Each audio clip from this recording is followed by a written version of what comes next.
So we're in Romans chapter 3, verses 21 to 26. And what I want to talk about today, I'm just calling it the righteousness of God. All right? But first of all, I want to remind you of where we've been coming from over the past 4 or 5 weeks. So first of all, what God wants for his people is for us to learn to live by faith. Romans 1:17, my righteous ones will live by faith. That doesn't mean setting aside religious obedience. That's the second half of chapter 1. He talks about people that are kind of like, we don't need to do anything religiously. But it also doesn't simply equate with religious obedience. In chapter 2, he talks about people that are very religious and they're not living by faith. Okay? God seems to have a bone to pick with everyone. In chapter 3, he says, no one's righteous, not even one. And what that bone feels like when he picks it is actually antagonism. Okay? However, the antagonism is meant to drive us to submission. And when we finally say, fine, I give up, God, all of a sudden, headwinds turn to tailwinds. Instead of wrath, we experience God's favor. And what we realize is if this is how God deals with his enemies, that he would die for them so that they could live, oh my goodness. He is for us. He's for me. Therefore, we can trust him, which is what Chelsea was talking about a little bit earlier. He's safe. And then last week, in Romans 5, I just made this passing comment about how we get access into the peace of God or the shalom of God. And I said, there's this interesting idea that shalom is not just like a theological concept. It's actually a region that we inhabit. It's like a country, okay? And I'm going to expand on that today. It's not just a theology concept. It's actually something we can inhabit and live in. Now listen, what I want to ask today is, that's all recap. What if God's righteousness is something similar to this shalom thing? Okay, it's not just a theological concept. It's not just like a technical verdict or something like that. But what if it's actually a region or a country that we can inhabit? Okay, that's where I'm kind of headed today. But to get there, and I want to say this right up front. When we encounter passages like this, have you guys read this passage before? This is a passage that is very dense. There is so much in here. And when people encounter dense passages, we have one of two things that we tend to do. One is we're like, I have no idea what that just said. And we zone out. Okay? The other is we actually resort, and I talked about this last week, it's very easy when we get to dense passages like this, especially with a lot of language and terminology, to start giving theological answers. Okay? And I said this last week, theology is not bad. It's very good. It's very precise. It can be very useful, but it's also really easy for theology or theological answers just to be buzzwords or jargon. And so what I want to try to do today, and what I want to encourage you to do, is as we talk about what this passage means, refuse, try hard, not to use theological answers, but try to say it in a way that you would explain it to a friend on the bus or your kids at the table, or to yourself if you're just sitting there going, what the heck does this mean? We're going to talk about substitutionary atonement. Okay. I'm not even going to mention substitutionary atonement today. And this is, now listen, I believe in substitutionary atonement, but man, it is so unhelpful because people, and what happens is once you teach people about it, you know what they start doing? They start using it all over the place. And most other people are like, you're actually using big fancy words that I don't understand. And it actually has an unhelpful effect. So what we're going to try to do today is talk about what this passage means, but in what I call plain speak. Okay? And there's 4 key words and a question. So here's the key words. First of all, justified. You actually see this in verse 20. Okay, for by works of the law, no human being will be justified in his sight. What the heck does that mean? We're going to talk about that. Second word, righteousness. This is kind of all in through the heart of this passage, verses 21 down through 24. Okay, well, what's that mean? Righteousness of God. Okay, third thing, propitiation. Okay, you were like, what the heck is that word? I'm not even sure how to pronounce it. Listen, you are not alone. We're going to talk about what that word means. And then I want to talk about a word that most of us think we know what it means, believe. What does it mean to actually have faith and believe? That's a word that we're like, oh, I know what that means. And maybe not so quick. So these 4 words, justified, righteousness, propitiation, believe. And then the question that we're going to talk about towards the end, but really over lunch, is what do these concepts actually do for you? Okay? When the early church heard these things, it was like game changer for them. So if you sit through this message and you're like, this didn't do anything for me. Either I didn't do a good job of explaining, or you didn't do a good job of hearing. Like, this stuff should be significant, even for ordinary people, not just theologians. Okay? So, 4 key words and a question. Let's start with the first key word, justified. Let's look at verse 20.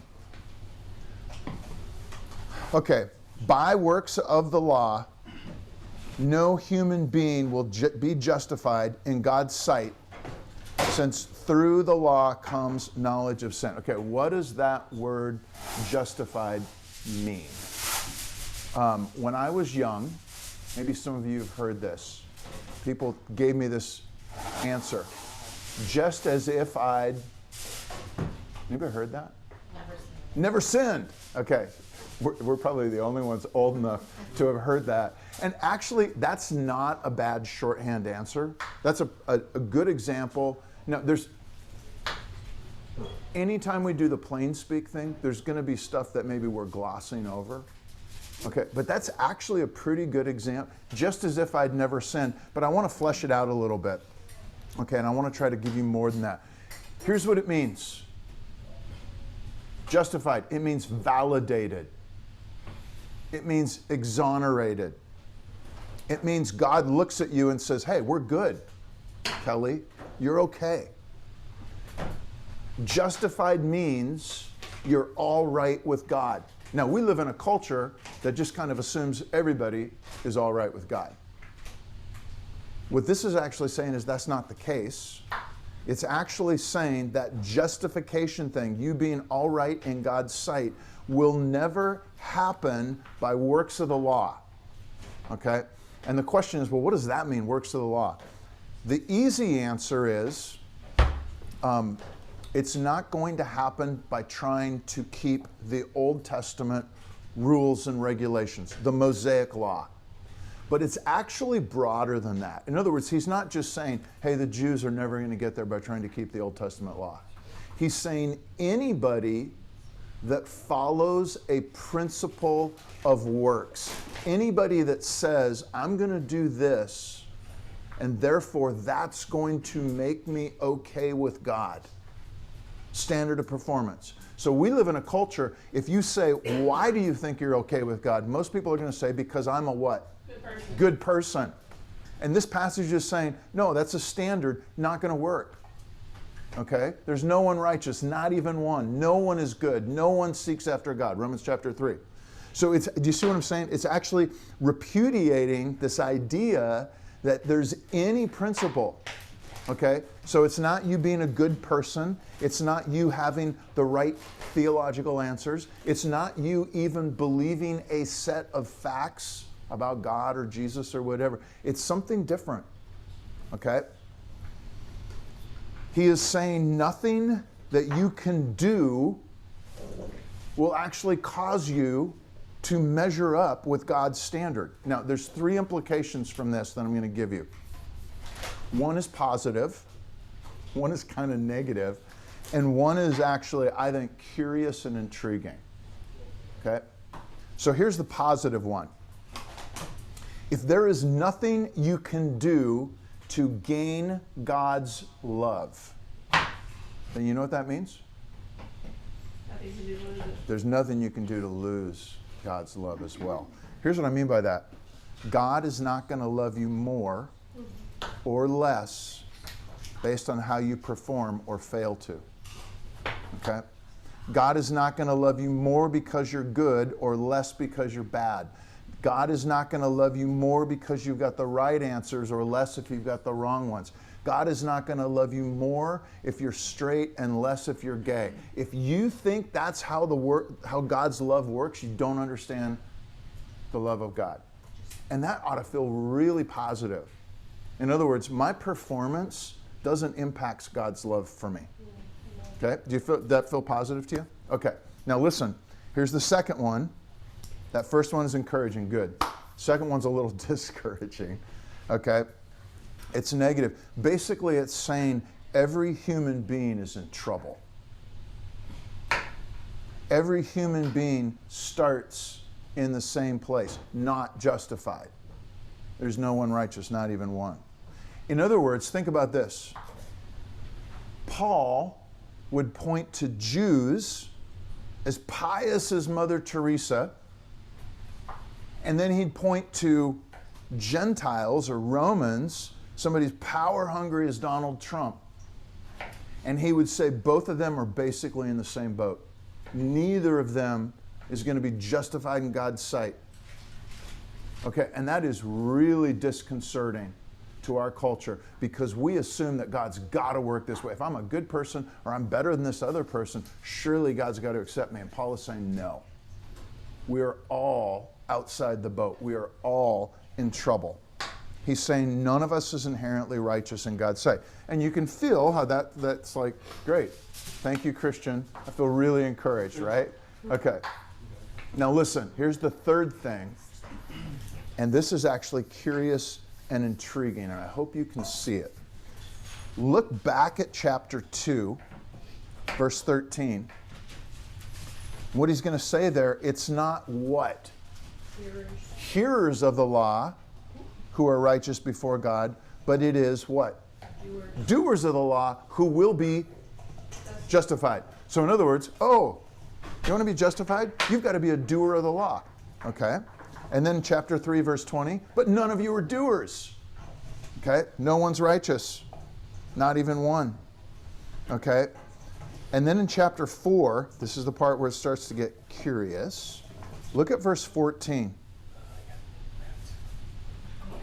If it is adherents of the law who are to be heirs, faith is null and the promise is void. For the law brings wrath, but where there is no law, there is no transgression.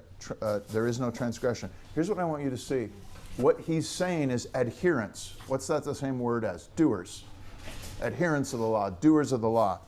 But what he says is, in chapter 2, people who do the law are justified. In chapter 4, he says, people who adhere to the law are what? He uses a different word. Heirs. Okay? And then do you know what he says in chapter 8? He says, you're heirs. So here's the logic. Follow this. First of all, he says, you've got to actually do the law. Second of all, he says, you can't do the law. And he says, anyone who does do the law is heirs. And then he goes, but you're heirs. And we ought to say, whoa, whoa, whoa. How the heck is that possible if I can't do the law? And he's saying, A, there's another way. B, he's using heir language. Okay, what's an heir? Someone who inherits. What'd you say? It's someone who gets an inheritance. Somebody who inherits, and that is the same kind of language that we talked about last time as shalom.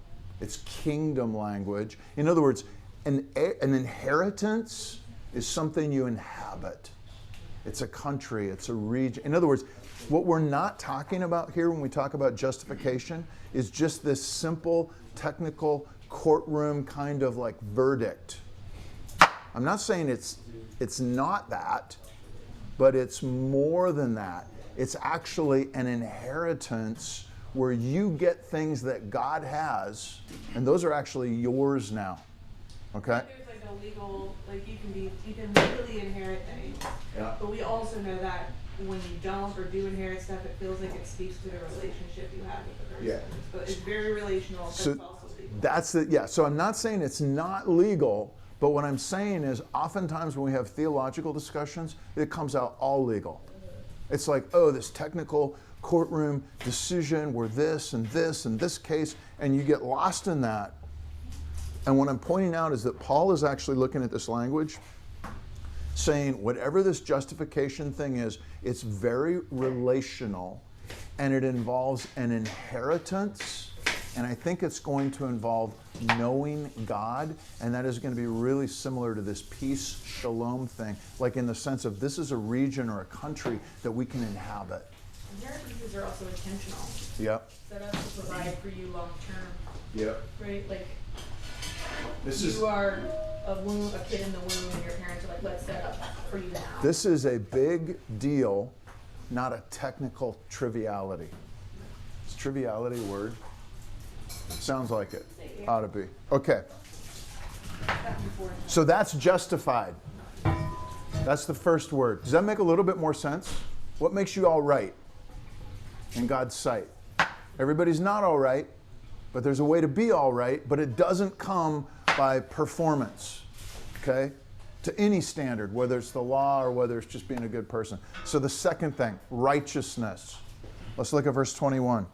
Now the righteousness of God has been manifested apart from the law, even though the law and prophets bear witness to it. Okay.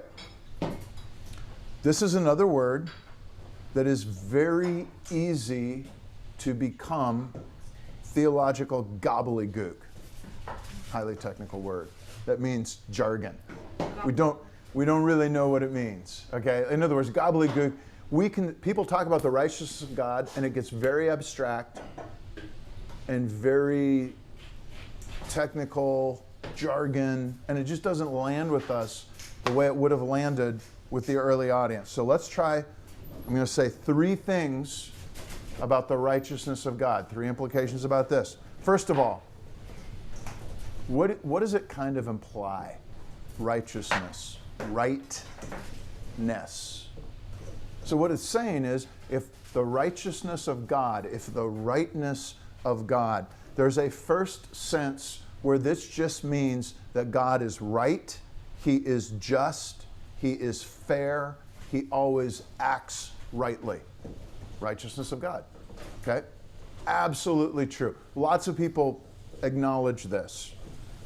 You can read the entire Old Testament as kind of like an exercise or a question like, how does a truly righteous God, a holy God who's always just, always fair, always acts rightly, how the heck does He actually dwell in the midst of an unholy people who are sinful, they're unrighteous, nobody's righteous, without actually just destroying them, which is what they deserve, okay?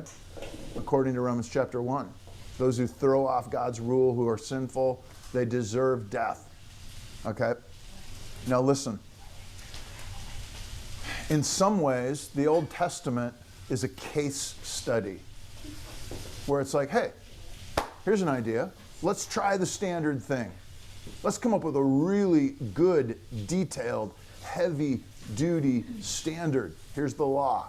Oh, by the way, we're going to give some additional commandments around it. Okay? And what you see in the Old Testament is kind of this idea of, well, here's one way it could work. Here's the law. Here's God's standards. And then it's like, oh my goodness, does that go poorly? It doesn't work at all. Okay? The kings are corrupt. The priests are bought off. The people are out, having sex, doing all of that. And what you see is this law thing does not produce the kind of people who are experiencing God's shalom. The Old Testament is full of conflict, it's full of violence, it's full of... And so the question is, okay, let me say it this way. The problem is not God. that he should be less holy. The problem is sin, it's people, it's us. Okay? It's a pervasive problem. And the answer cannot simply be, y'all need to get your shit together. Because as soon as you say that to somebody, all right, if you've ever said that to your kids or a friend, and they're like, what do I need to do? And you start giving them rules, and guess what? You can never give enough, like it just does not work. Okay? So listen, the Old Testament is saying, here's a way, and you're supposed to go, this just does not work. And God's like, exactly. All right? We need a new and better way. Now listen, I want to say this. Do you know how the Romans and the Greeks and the pagans handled this justice of God thing? Anybody know? They just said the gods aren't just. Okay? They're not fair. The gods do whatever they want to do. Okay? They're actually really, they're not merciful, they're not fair, they're not just. In fact, the gods aren't even all that interested in you. Okay? Hope you don't piss them off. Because if you diss them accidentally, then they're going to be like disgruntled. Like basically, the pagan version of the gods are like, no, they're not just. And the Jewish and Christian version is like, no, we know that God has to be just. How can that work? All right? And listen, the idea of resurrection, which the Jews started to develop, is actually a necessary consequence of believing in a just God. Because think about this, given the reality of death, if God is just, right, and fair, then he has got to see and notice and care about any injustice. And yet we look around in this world and we see people die all the time without getting the justice they deserve. And we see people die without getting the judgment or accountability that they deserve. And so the ancient Jews and the Christians along with them said, listen, if God truly is just, then there must be film running, everything's getting recorded, and he must have a way of recall to bring them back so he can set things straight. That's resurrection. It's got to be the case. Otherwise, there's no way for God to be just. Because we see people die without justice right now. There must be something after death if God is going to be just. Okay? Now listen, that's why the Jews believed in it. Okay, but the Christians went even further. The Jews thought there was going to be a general resurrection at the end of all time. The Christians were like, no, it's actually started already, and somehow that one resurrection, Jesus's, can actually make people just now. That is really, really significant. Okay? Now listen, that's the first observation, is that God, all right, is just, right, and fair. The righteousness of God. So the Jews believe that justice is coming. Yep. Absolutely. Judgment. The Jews have a really, well, they did. I'm not sure how they feel about it now. Okay, go ahead. I know that, I know that concept of resurrection, like there were groups of Jews that didn't believe in resurrection. There were some, yeah. Right, but you're saying the predominant. Predominant.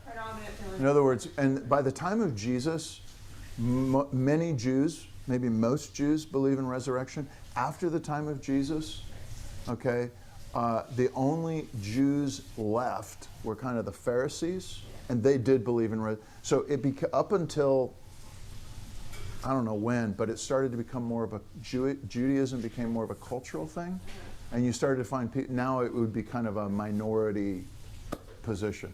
I would guess that Orthodox still believe in a judgment and resurrection. Okay. But here's the second thing. So righteousness of God just means God's right, God's true, God's just. But you can also translate this, now there is a righteousness that is from God. Okay? In other words, does that make sense what I'm saying there? In other words, there's a new way, okay, that of getting God's righteous. Let me say it this way. There is a new way that God's righteousness had been revealed. It can't be earned by you keeping some standard, but it can be imparted, imputed, and applied to you. It can be put on like clothes. All right? You see that language in the New Testament. Put on, put on, put on, put off this, put on that. Okay? It can be gifted. You actually see that explicitly in verse 24. We are justified by his grace as a gift. So what he's saying is, do you hear the gift language? He's going, somehow God's righteousness, there is a righteousness that comes from God, and it is received by you as a gift. Okay? Paul is saying there is a way for us, sinners, to somehow become, okay, fair, just, and righteous, just like God. He does something, we receive it, and it must change us somehow. Okay? Now, that's the second sense. There is a third sense, and I'm just going to kind of state this and let you go dig into it. I believe there's a hint in the scriptures that righteousness, okay, is also a region like this shalom thing. And I want to invite you just to think about this, okay? There are a lot of people who, it's very easy to read this as a concept or a status or like a legal, you've been declared righteous, okay? The righteousness of God. A verdict. But if you get a verdict, okay, it doesn't actually change who you are. All right, you were in the courtroom, and it's like you were or weren't, guilty, and if the verdict comes back in your favor, even though maybe it shouldn't have, you're still that same person underneath. What he's saying here is there's more to it than this, I think. Listen, let me actually go to the Old Testament for just a second. These are two passages I want you to look at later. Genesis 15:6. Anybody know what it is? Very famous passage. Abraham, The covenant one? yeah, believed God, Was counted to him as right. counted to him as righteousness. Okay? Paul is going to quote this in Romans chapter 4. Listen, Genesis 15:6. And Abram believed the Lord, and he counted it to him as righteousness. So you hear the righteousness language, right? Very famous passage. He believed, and it was reckoned to him. It was counted to him. It was imputed, whatever you want to say. But listen, what comes right before this righteousness to Abraham thing? Do you know? Promise. He said, yeah, there's this promise. Abraham, fear not. I'm your shield. Your reward shall be very great. And Abram said, O Lord God, what will you give me, for I continue childless? The heir, you hear the heir language? The heir of my house is Eleazar, okay, of Damascus, a servant. And Abram said, behold, you have given me no offspring. A member of my household will be my heir. Behold, the word of the Lord came to him. This man shall not be your heir. Your own son shall be your own heir. Okay, and he brought him outside and said, look towards the heaven. Number the stars, if you are able to count them. And then he said, that's how many your offspring is going to be. And Abraham believed that, and it was counted to him as righteousness. If you go back to Genesis chapter 12, the first time God shows up to Abraham, he says, go from your country and your kindred and your father's house to the land that I will show you. I will make you a great nation. I will bless you and make your name great, that you will be a blessing. I will bless those who bless you, and him who dishonors you I will curse. And in you all the families of the earth shall be blessed. So listen, what I'm getting at is when it comes to Abraham, the person that is going to be held up as the exemplar of this like righteousness being given from God, what you actually find is he believed, he does something, he believes, okay, but it's surrounded and in response to language of blessing. And what I would argue, okay, is it's not just about him being blessed, but it's about him becoming blessing to others. So here's my point. What if this righteousness of God thing is not just a state of God being right or a state of declaring you to be right, but actually starting to experience the fruits of all that righteousness? In other words, where is God? In heaven. Well, in heaven, everything goes according to God's plan. That's what Jesus says in the Lord's Prayer. Our Father, who art in heaven, hallowed be thy name. Thy kingdom come, thy will be done on earth as it is in heaven. So in heaven, everything runs exactly, there is no sin. And what that means is things work in heaven perfectly. There is no death, there is no decay. And what he is saying, I think, when he comes down and talks to Abraham and says, I am going to bless you, he is talking about heavenly fruitfulness starting to become earthly reality. And what I want you to see, what I'm inviting you to think about, is when you see this thing, righteousness of God, righteousness that is from God, you don't simply go, oh, God's right, and he can somehow declare me to be right, even though I'm still a sinner. But that you actually see, what if the righteousness of God is like that shalom? It's like that peace and that kingdom, and you can start to taste it now. All right? Christian, I have a question. Yes. I've heard that, the prosperity gospel, where it's just going to be like good things happen to you because you're a Christian. Yep. Not saying that. Yeah, I want to say that that's kind of what I'm hearing. Mm-hmm. And can you? Yeah, actually, what I would say is we get an example of who embodies the righteousness of God more than anybody else. Jesus. Yeah. And what does Jesus' life look like? Sacrifice and death. So this is the amazing thing. When you really understand that blessing, that righteousness that's from God, it is into the way of I live for whatever the Father requires. I live for whatever Jesus requires. Spend me as you wish. And as you pour yourself out and give yourself away for the sake of others, that's the promise to Abraham. I'm going to bless you. You will be a blessing. That's the part that gets missed in the prosperity gospel. People hear, I will bless you, and what they think is like, gimme, gimme, gimme. Yeah. And the open-handedness is not there. They think, well, I'll give when I've got more than enough myself. And the gospel, the kingdom, this kind of a righteousness that's from God, I think is actually talking about a kind of blessing that everything you get, you turn around and pour it out for others. And as you do that, you start to experience joy. All right? So what I want you to see here is when you think righteousness from God, at the very least, I hope that you see it and kind of put it in the same category as kingdom and as shalom. And go, those are related words. Because you talked about it as inhabiting as a region. Yeah. Right? And like when we think about like region language, we think about a new kingdom coming. Mm-hmm. Right? So it's like a region of a kingdom. Yeah, and what I want you to see it overlaying this existing world. Like, what if you could start to look at every aspect of your life and say, my workplace is now a place where God's righteousness is going to start to manifest itself. And that means I'm going to try to follow Jesus, even though I'm working for my boss. Okay. My friendships, my neighborhood, how I spend my time, what I do with my mind. If you start looking at all of your life through that lens, you will start to live a very different life.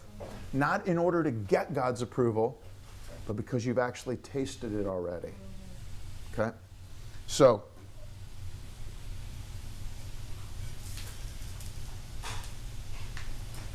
that's what I want to say about righteousness of God. Third thing, propitiation. You ready for this? Verse 25. Whom God put forward as a propitiation by his blood to be received by faith. Who's he talking about? Jesus. All right? He's saying Jesus is a propitiation. And then we're like, what the heck is a propitiation? Okay? I'm just going to say right up front, this is extremely difficult for us to give a plain speak answer to. And seminary students and theologians and people who write commentaries are the worst. Okay? So we have I remember getting grilled on this, and I could give like this great answer for presbytery to pass my exam. And if you said to me, or my kids said to me, what the heck is propitiation? I'm like, I can't explain it in common language. But here's the thing. Paul is writing in ordinary Greek to ordinary people. And they actually would have understood exactly what he was talking about here. And so I'm going to try to give that to you. And this is true whether they were This is true whether they were Jews or whether they were Romans or whether they were like Greek pagans. They all had this common. In other words, this is a really common concept. Okay? His audience of everyday people would have known exactly what he meant. Now listen, there are two words here. I'm going to actually give you the two Greek words. Okay? The first one is called hilasmos. Hilasmos. Okay? It shows up twice in the New Testament. In 1 John 2, verse 2, and then in 1 John 4, verse 10. So hilasmos is the act, it's the offering, it's the means by which the anger or wrath of God is appeased. Now there's a second word, it's very, very close to this, called hilasterion. This shows up in Romans chapter 3, verse 25, and Hebrews chapter 9, verse 5. It means the mercy seat. It's the shrine. It's the sacred place where the blood is poured out. Listen, in other words, you say it this way. If you talk to a first century Greek farmer, works the fields, and you said, what's a hilasmos and what's a hilasterion? He's going to be like, oh, that's easy. The hilasmos, you go to the shrine, okay, and you make a little offering to the gods, and it appeases the god, it keeps the gods from being pissed at you. So the hilasmos happens on the little shrine. The problem is there's thousands of shrines because there's thousands of gods. So like, how do you make sure you got the right shrine and the right god and the right, okay, but that's what a hilasmos is and a hilasterion. Now listen, this is really interesting. There is a Roman city called Metropolis, which sounds like it ought to be the name in a movie, but it's a real ancient city. And they've dug it up. This is in like central Turkey somewhere. Okay. And they actually found a hilasterion, a rock, the altar. But instead of to a god, do you know who it's inscribed to? To Caesar. And what they found is, Caesar Augustus, this happened right before the time of Christ. Caesar Augustus, this country was actually like an enemy. Caesar Augustus came into power, and instead of destroying the city, he had mercy on it. And so they set up a monument, and it was their hilasterion, their offering to Caesar. So what they were doing, Romans would have said like, hey, listen, Caesar's the only God we really care about in a very practical, like, sure, we believe in all the gods and we believe in offering these little sacrifices on these, little shrines. But the real power in these parts is Rome. And so we're going to make this hilasmos, this offering to Rome, which is a token of our submission and gratitude for his mercy. Okay, and then you got the Jews. And the Jews are like, you guys are all pagans and idiots. No, the hilasmos, and we know this because it's all over the place in the Old Testament, it's the sacrifice for atonement. Okay? And the hilasterion is the mercy seat in the ark where God's invisible presence is. So what you do, the priest goes in and offers the hilasmos, the offering of atonement, and sprinkles the blood on the hilasterion, which is the mercy seat. Do you see how all of these are very similar? Okay, but here's the difference. Okay, you take all three of these images and definitions and you insert Jesus. So the pagans are like, which shrine? And the Christians go, there is one shrine. It's the cross on Calvary. Okay? The Romans, which king?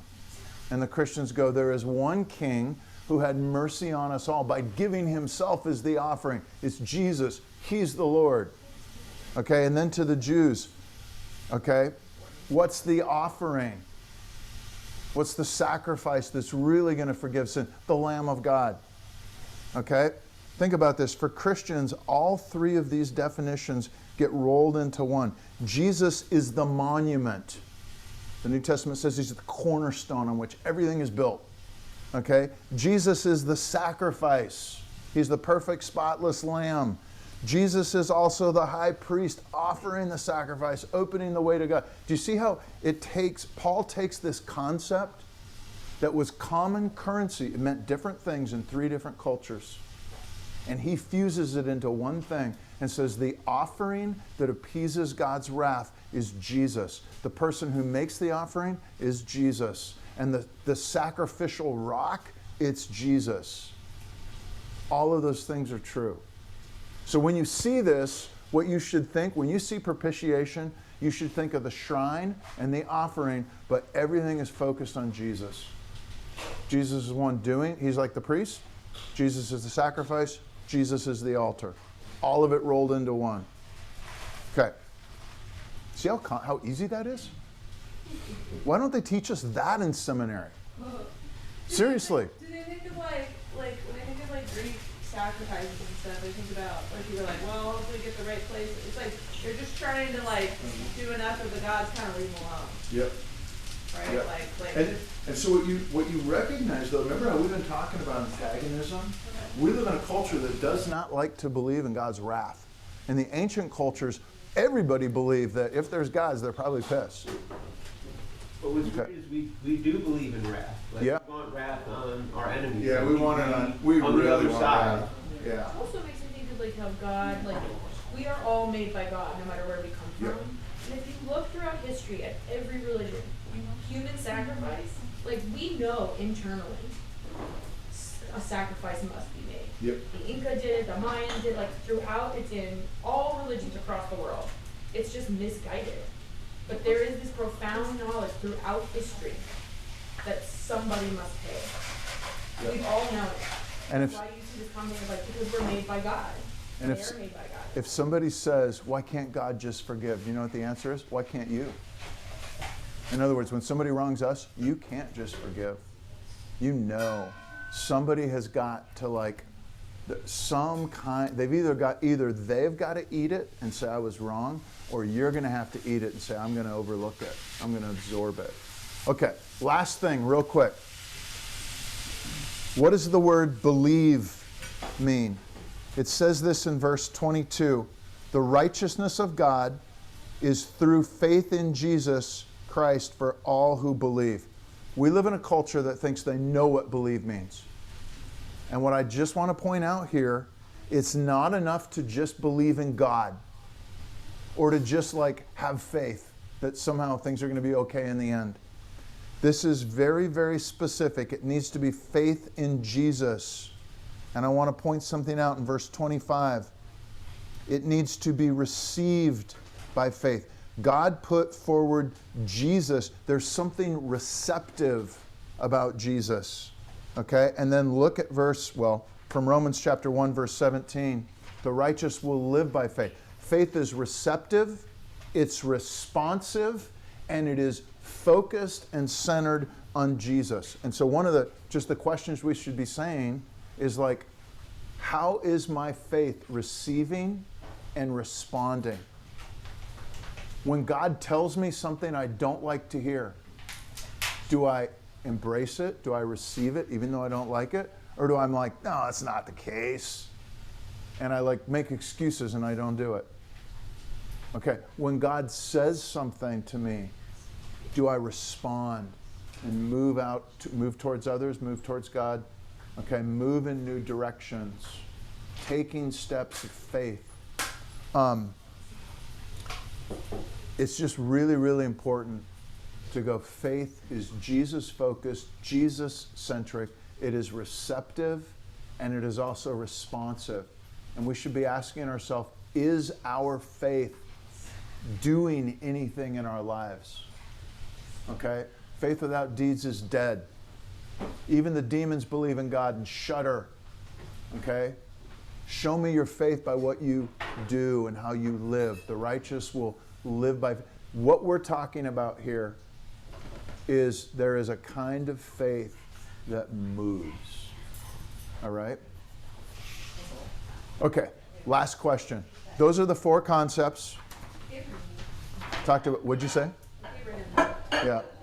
Yep. We're going to talk about this next week when we get into chapter 4. Justified, righteousness, Okay, propitiation, believe. Here's the last question, and this is what we're going to talk about.